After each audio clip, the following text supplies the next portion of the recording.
हिंदुस्तान लौटा दूं।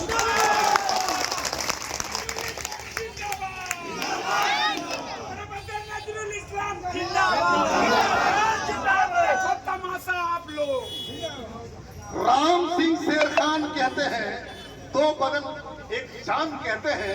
हम जो यहाँ मिलजुल कर बैठे हैं, इसी को हिंदुस्तान कहते हैं। बहरहाल मुझे खड़ा किया गया है कि मैं कुछ बातें रखूं आपके सामने। बेशक बहुत सारी बातें अभी हमारे लोगों ने कहा है, हमारे साथियों ने कहा है।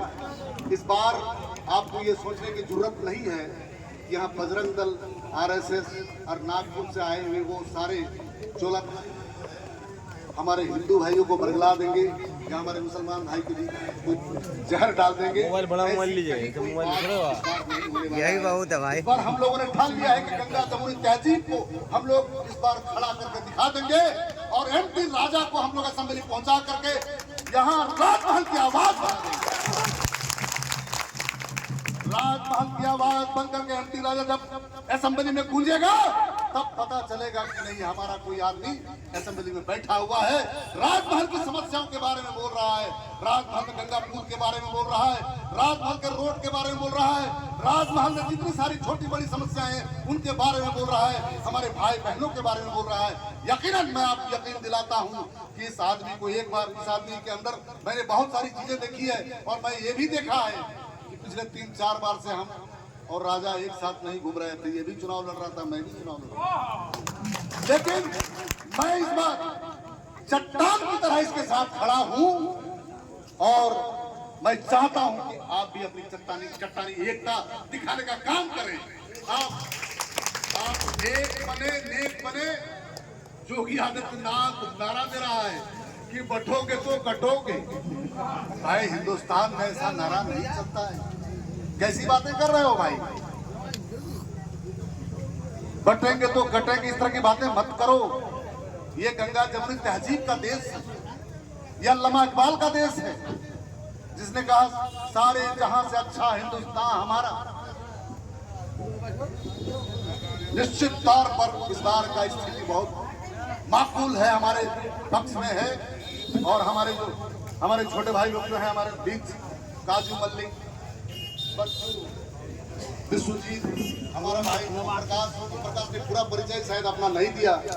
ये आईएएस थे, आईएएस से रिटायर किए और ये इन्होंने सबसे पहले मुझे टेलीफोन किया था कि भैया आप पढ़े लिखे बुजुर्ग आदमी हैं, हम चाहते हैं कि हम भी आपके साथ पार्टी का काम करें। और इन्होंने बहुत समझदारी के साथ जो है लोकसभा चुनाव में ही ज्वाइन किया था हमने, और हमारे प्रत्याशी थे विजय हालदा, उन्होंने ज्वाइन कराया था इनको। तो निश्चित तौर पर इन लोगों के काफिले में हम लोग शामिल हैं। आप तो है ही हैं हमारे साथ, है कि नहीं है? तो निश्चित तौर पर हम लोग इस बार जो है राजमहल को फतह करना चाह रहे हैं। फतह के रास्ते में हम लोग आगे बढ़ चुके हैं, बस आपको कोताही नहीं करना है। इस बार हम लोग बहुत बार ऐसा सोचते हैं, अरे छोड़ो हमारा भाई गया है तो हम नहीं जाएंगे तो क्या हो जाएगा, ऐसा नहीं। एक एक वोट का कीमत है भाई, एक एक वोट का कीमत है। अरे हम गए, हमारी बीवी नहीं जाएगी, हमारी बेटी नहीं जाएगी तो क्या हो, ऐसा मत करिएगा। इस बार हम लोग को पोल परसेंटेज बढ़ाना है और राजा को जिताना है। यदि आपने ठाना है तो इस बात को बिल्कुल मानना होगा आपको कि हम किसी भी हाल में, किसी भी तरह से इस बार पोल परसेंटेज को बढ़ा देंगे। कम से कम भैया जिंदाबाद, पिछले बार भैया जिंदाबाद, एक पिछले बार भैया जिंदाबाद, पिछले बार 2019 में हम लोगों ने मात्र पूरे झारखंड में 28 लाख वोट दिया था और हमारे 30 साथी जीत पाए थे, असेंबली पहुंच पाए थे। हम लोगों ने इस तरह की योजना चला रखी है कि आधा से अधिक आबादी जो है हमारी माँ बहनों की है।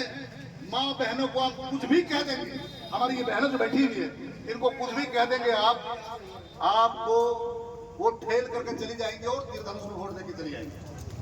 चूंकि उन्होंने पैसा पाया है, आपसे मांगती रहती है कि भाई हमको कुछ पैसा दो, हम कंघी लेंगे, हम ये लेंगे, हम वो लेंगे। बहुत सारी चीजें होती है, अंदर की चीजें मैं बहुत बोलना नहीं चाहता हूँ।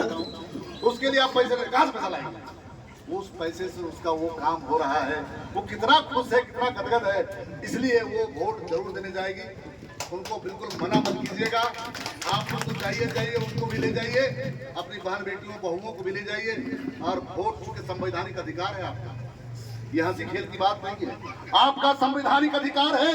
इस अधिकार को आप उपयोग में लाइए और 20 तारीख को ईवीएम मशीन में देख लीजिए आप क्या आपका पहचान, आपकी छापा, आपका तीर धनुष 2 नंबर पर है।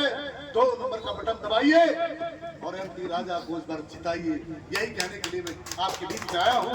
निश्चित तौर पर बहुत बातें बोलने की जरूरत नहीं है, क्योंकि बहुत बातें हो चुकी है। कहने के लिए हमारी सरकार ने इतना सारा कुछ कर रखा है, कहने के लिए मैं 2 घंटा भी बोलूंगा तो कम होगा, लेकिन कहना नहीं है। बस आप समझते हैं, आपके हाथ में मोबाइल है, सुबह से शाम तक आप पूरे देश की खबरें पढ़ते हैं, सुनते हैं, समझते हैं, हमारे राज्य की बातें सुनते हैं। हेमंत सोरेन ने क्या कहा और आदित्यनाथ योगी ने क्या कहा, मोदी ने क्या कहा, राजनाथ ने क्या कहा और बाहर से आए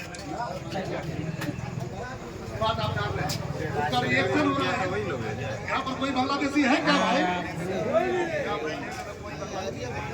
बालू का